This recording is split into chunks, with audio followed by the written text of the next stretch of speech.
everyone, welcome back to our channel. Dannae&Carlos here, and today we're joined with Jesus Barcia.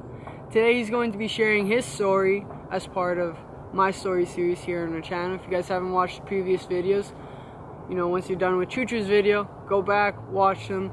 But stay tuned for his video because it's going to be impactful, powerful, and God is going to have something to speak to you. Without further ado, Chuchu, let's do this. Let's do it. So, like he said, my name is Chucho. Well, my name is Jesus, but they call me Chucho. That's just a Hispanic thing, I guess. I'm 19 years old, and I was born and raised in Venezuela, in South America. So, how can I start this? Yeah, let's start all the way back in Venezuela. Like I said, I was born and raised there. It was all happy and funny and all fun and stuff. But as many as you guys know, in the past, I'll say like 10 years, Venezuela has been in a downfall, I guess you could say. It's been getting worse and worse with the time and the government and all this stuff.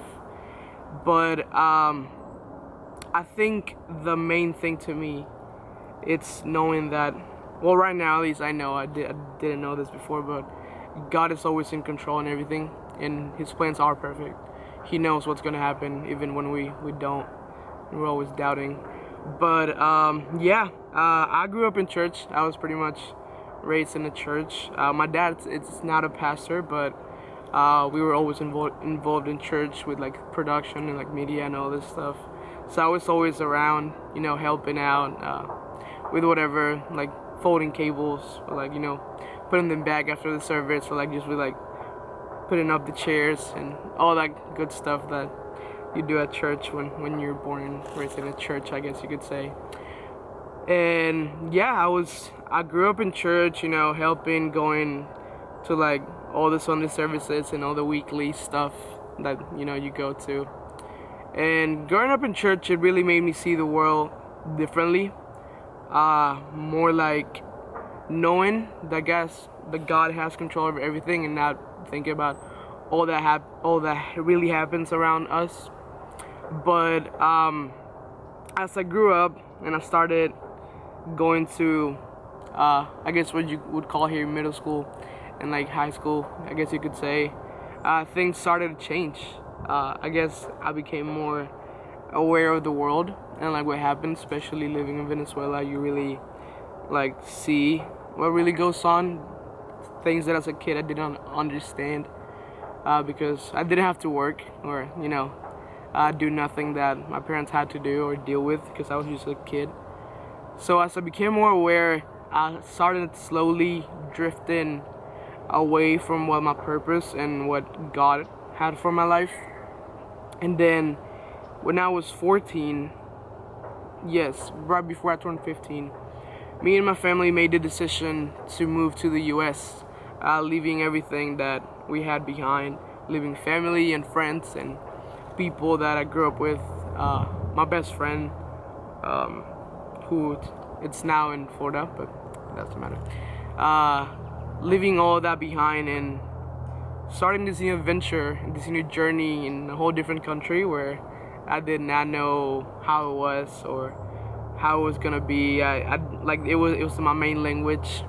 I've got better at English. Still kind of suck with an accent, but yeah, we started this journey, and moving here, it has been the best and not so good thing that has happened to me, because let me explain that.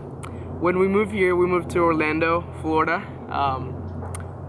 where Mickey Mouse is and all that, and I didn't really know anybody because, you know, we didn't know anybody here. We were the only ones here, and it really impacted my life in so many different ways, because when I got here into high school, I started being involved in friendships that I should not have, and doing things that I probably should have not done. And I lived like that for around 3 years, that I know definitely weren't part of God's plans for me. Started, you know, like I guess any other teenager, going to parties and drinking and doing stuff that I should have not done. But if you ask me, I think that all of that had to happen in order for me to be who I am today. Uh, it wasn't, but it was God's plan for my life to get to where I'm at today. But yeah, I just got involved in a lot of things, and after 3 years of living in Orlando, in Florida, my parents made another decision of moving again. And this time, I mean, when we moved from Venezuela to Orlando, it was really hard for me. But I think this time, moving to Dallas, Texas, it was way harder on me because it was right when I thought I was settled down, and I was I'm finally comfortable here, and I have friends that I thought they were good at the time, but they really weren't. I was like, I already have new friends here. I feel comfortable. I feel like I belong here. So like I really was like, God, if you're really real, like why do you do this to me? Like why do you let me get so comfortable and be so happy, I guess you could say it, and then saying, oh, scratch all that, pack your stuff, and then go to another state. It was really frustrating and really upsetting. Of course, I didn't understand it back then because God's plans are way higher than what we can imagine. So we moved here, and I was still mad. I was really upset because I was like, I have to do this all over again. I have to restart and reset like my friendships and stuff. But moving here also made me realize that all the things that I was doing, they weren't the best thing for me. The friendships that I had weren't the friendship that God wanted to put in my life. So I moved here with a different mentality, I guess, of like kind of wanting to like go back to that path that I used to be in and being closer with God, and just worshiping Him, and being better at this because I used to suck at it. But when we moved here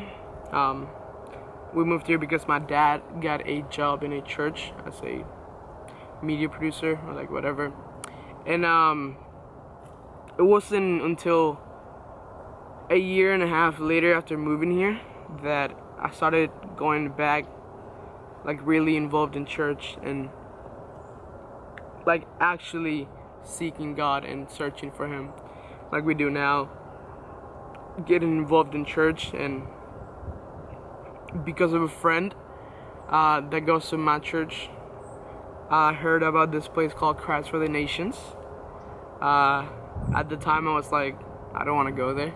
Why would I want to go there? I want to go to an actual college and go do other things. I still had that mentality, but I didn't understand God's plans. One thing that I didn't comment is that my thing, it's music. I'm a musician and a producer, or trying to be at least. I think I'm pretty good at it. Maybe I just suck and people don't tell me. But that's my thing. Music, it's my thing, and that's what I wanted to go to school for. My plan, or like what was gonna happen, I was gonna move to Spain with my family. Well, I had some family in Spain, and I was gonna move there to study music. But God's plans are perfect, and one day He just put this desire in my heart. He said, forget about Spain, forget about everything, come look for me. And then I remember about my friend who told me about Christ for the Nations, and I decided to come here. And it's been a journey. It's really been a journey. Coming to CFNI, it really changed my entire perspective in what I used to think and what I used to believe. I remember this one time I had a conversation with somebody that used to be my friend, and they were pretty much like, because I told them I wanted to like follow God and become a true Christian, I guess you could say, or a true believer. And they were like, Chucho, you'll never be a true Christian or a true believer. And I was like, what do you mean that? And he was like, and they were like, because you've done this and this and this, and you've done that and all these things. And I remember in that moment, God really spoke to me, and He said, it doesn't matter what you did before. It doesn't matter all the things that you've done. I personally know a lot of people that with stories that, you know, they've done so many things, but they're still men and women of God, and they still follow Jesus and worship him. And I think if I could put out one thing out there, throw it out there, so that it could impact anybody's life, it's that it doesn't matter where you come from or what you did or what you've done. We are all born again when we come to the Lord. I think that's something that it was really hard for me to understand, because I was very judgeful of myself, because I would try to follow God and then I would mess up, and I would be like, I just can't do this, you know, like, he doesn't love me, he doesn't, like, I've messed up so many times, why would he want to love me and, you know, accept me for who I am? But I understood that he loves you for who you are. It doesn't matter what you've done or what you might do, because he knows everything. Like, he knows what you think, he knows what you do when nobody's watching. I know that sounds so like what they used to say to us when we were kids at the Bible school, like, oh, God knows what you're thinking, God knows you're watching, what you're watching. But it's true. I mean, I guess understanding it now just makes you realize that God really loves you for who you are. It doesn't matter what happens or what may happen. But yeah, I think that's pretty much most of my testimony. I know it's not really like that interesting, but I think it's a story worth to watch and get something out from. I think everybody has a story that they can share and that they can put out there, and, you know, it'll impact somebody's life sometime, somehow. But yeah, that is my testimony, that is my story. And yeah, I appreciate you guys for watching.